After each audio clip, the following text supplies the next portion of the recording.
Assalamualaikum warahmatullahi wabarakatuh. Apa kabar anak-anakku semua? Kelas 10 baik IPA maupun IPS. Pada kesempatan kali ini kita akan belajar sejarah Indonesia. Untuk pertemuan kali ini kita akan membahas mengenai ruang lingkup sejarah. Pertama-tama Pak Guru ingin memperkenalkan diri dulu.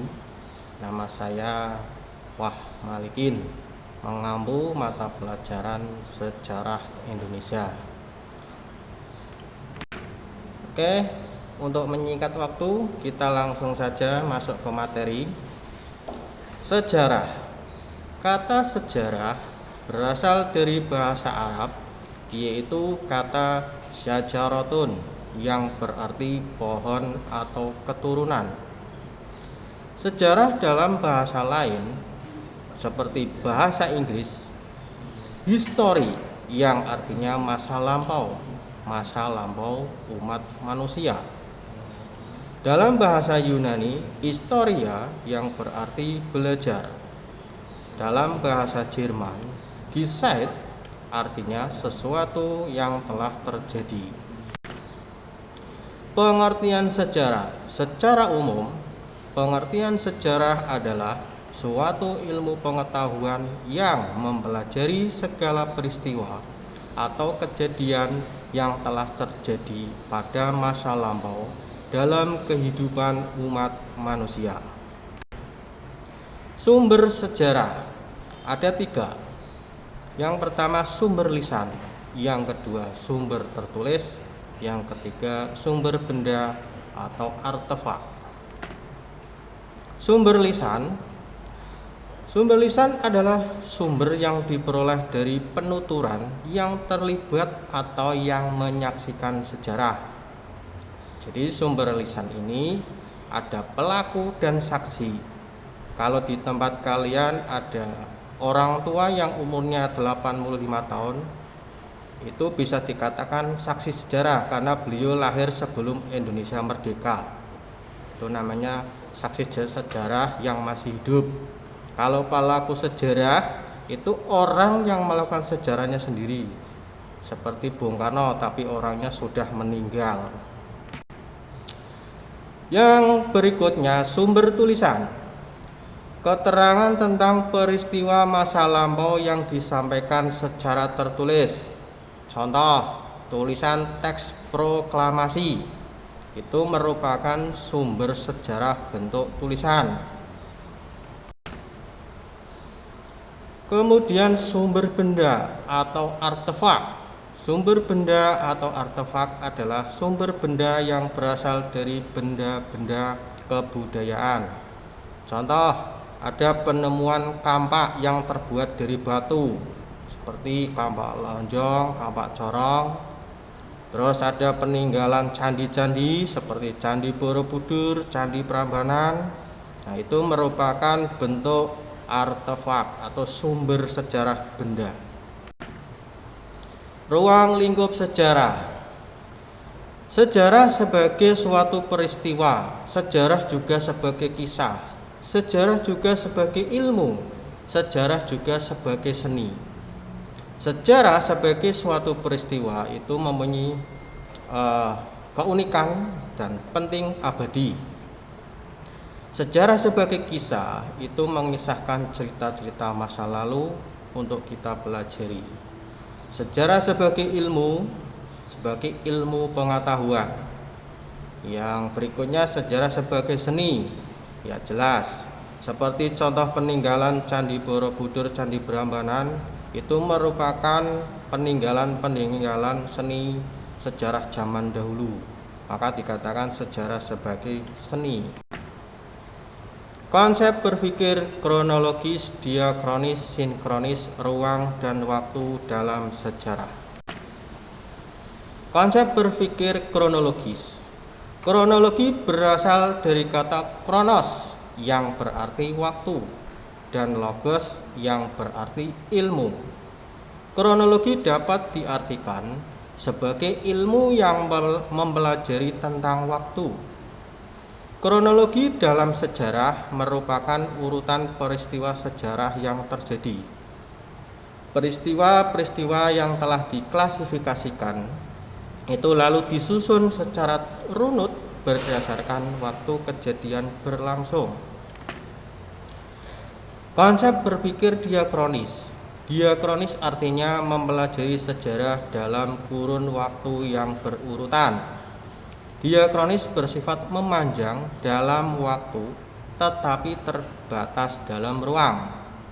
Sejarah mementingkan proses. Sejarah akan membicarakan satu peristiwa tertentu dengan tempat tertentu dari waktu A sampai waktu B. Contoh konsep kronologis dan diakronis.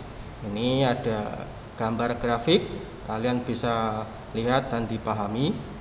Nah, ini contoh diakronis. Dimensinya memanjang dari waktu sampai ke waktu. Tahun 0 itu masa Kute Tarumanegara, itu kerajaan pertama yang berdiri di Nusantara. Itu sampai tahun 600, kemudian muncul lagi masa kerajaan Sriwijaya dan Singosari. Sampai dengan tahun 1300 muncul lagi masa kerajaan Majapahit. Kemudian tahun 1500 masa kerajaan Islam masuk. Kemudian tahun 1600 masa Aceh, Mataram, dan Makassar. Kemudian tahun 1700 itu zaman Komeni VOC mulai masuk ke Indonesia, ke Nusantara. Kemudian tahun 1808 zamannya Daendels.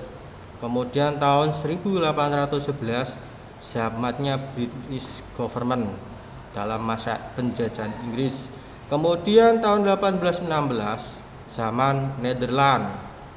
Kemudian tahun 1942 zamannya Jepang atau Nippon. Sampai dengan tahun 1945 Indonesia merdeka sampai sekarang. Contoh konsep kronologis dan diakronis.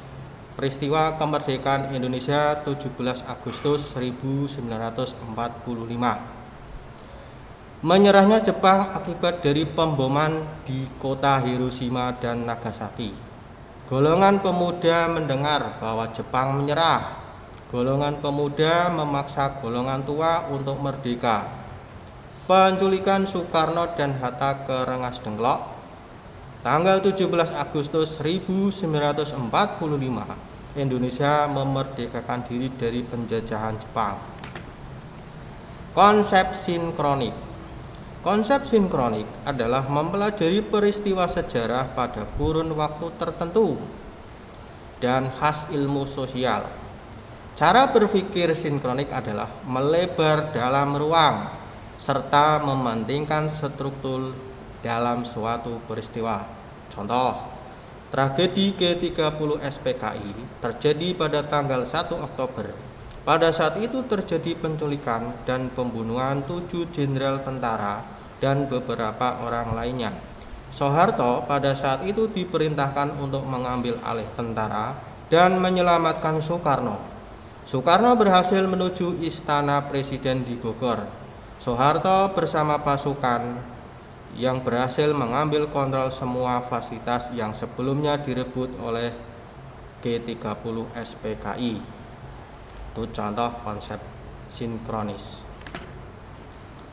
Nah, perbedaan konsep diakronis dan sinkronik ini digambarkan ada garis ke atas ke bawah dan ada garis geser ke kanan. Dalam arti sinkronik itu tidak melebar ke suatu waktu yang panjang. Dalam artian peristiwanya itu terjadi pada suatu ruang saja, pada itu saja waktu yang tertentu pada waktu kejadian. Sedangkan diakronis itu kejadiannya memanjang dari waktu ke waktu. Bisa dipahami ya. Konsep ruang. Konsep ruang adalah konsep yang meliputi aspek lingkungan, lokasi, dan tempat suatu peristiwa sejarah. Konsep ruang dalam sejarah dapat membandingkan antara satu peristiwa sejarah dengan peristiwa sejarah di lokasi lain. Contoh, Ini ada pertempuran 10 November 1945 di Surabaya. Konsep waktu. Konsep waktu dalam sejarah sangat diperlukan sebagai pengelompokan berdasarkan waktu atau pembabakan atau periodisasi suatu peristiwa sejarah dan urutan waktu terjadinya peristiwa sejarah, kronologis atau diakronis. Konsep waktu sangat penting untuk menghindari terjadinya tumpang tindih peristiwa sejarah atau anakronis. Contoh penerapan konsep ruang dan waktu dalam sejarah. Foto di samping merupakan foto pembacaan teks proklamasi oleh Insinyur Soekarno. Peristiwa tersebut terdapat 3 unsur utama. Yang pertama, unsur manusia yaitu Soekarno dan Hatta dan orang-orang lain yang hadir dalam pembacaan teks proklamasi 17 Agustus 1945. Yang kedua adalah unsur tempat, yaitu rumah Insinyur Soekarno, Jalan Pegangsaan Timur nomor 56. Kemudian yang terakhir unsur waktu, yaitu pelaksanaan pembacaan teks proklamasi dilaksanakan pada tanggal 17 Agustus 1945. Nah, itu penjelasan mengenai pembelajaran awal kita ya. Nanti dipahami. Dan ini ada tugas untuk anak-anak. Yang pertama, jelaskan yang dimaksud memanjang dalam waktu tetapi terbatas dalam ruang. Nanti bisa dicari, itu tadi sudah saya jelaskan. Kemudian yang kedua, jelaskan apa itu sinkronis dan berikan contoh peristiwanya. Kemudian soal yang ketiga, deskripsikan perbedaan diakronis dan sinkronis dalam sejarah. Nah, ini soal yang keempat ini tugasnya nanti bisa berkelompok. Buatlah artikel peristiwa sejarah dan sebutkan konsep ruang dan waktu dalam artikel tersebut. Kalian nanti bisa cari bahannya di Google, banyak itu peristiwa-peristiwa sejarah. Nanti cari, bisa kalian ambil, download, kemudian dibagi tugas per kelompok. Oke, pertemuan kali ini saya cukupkan saja. Bila ada salah mohon maaf. Bila taufik wal hidayah, wassalamualaikum warahmatullahi wabarakatuh.